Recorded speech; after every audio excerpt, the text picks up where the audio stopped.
اور بعض آدمی ایسے ہے کہ اللہ تعالیٰ کے بارے میں یعنی اس کے ذات اور صفات میں بے جانے بوجھے جھگڑا کرتے، اللہ کی ذات کیا ہے، اللہ کیا ہے، یہ بات کو نہیں معلوم ہوتے ہوئے انجانے میں جھگڑا کرتے ہیں، اور شیطان سرکشی کے پیچھے ہو لیتے ہیں۔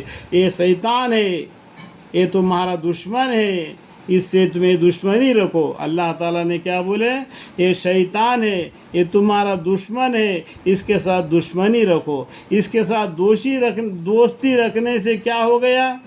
آدم علیہ السلام حوا کو جنت کو چھوڑ کو دنیا میں آنا پڑا۔ آج ہم اس شیطان کا دوستی کرو گے تو کیا ہوگا؟ جنت میں جانے سے یہ آڑا بنے گا، جہنم کی طرف کھینچ کر لے جائے گا۔ تو اس ٹائم پر کہے گا دیکھو میں نے آپ سے وعدہ کیا تھا اللہ کے بندوں کو میں گمراہ کروں گا، دیکھو میں نے کتنا آدمی کو گمراہ کیا۔ اس ٹائم پر اللہ کا گروہ زیادہ ہوگا یا شیطان کا گروہ زیادہ ہوگا؟ اندازہ لگاؤ آج دنیا میں کس حالت میں آج ہم لوگ ہیں۔ کیا قرآن بتلائے راستے پر کیا ہم چل رہے ہیں؟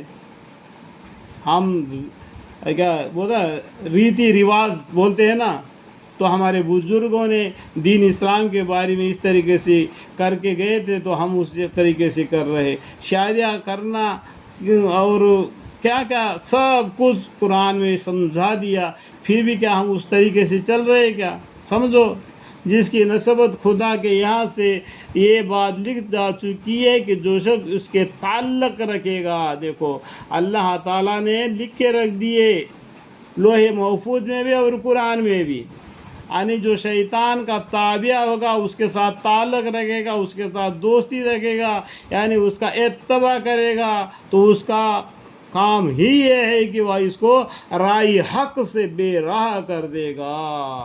کیا بولتا ہے شیطان؟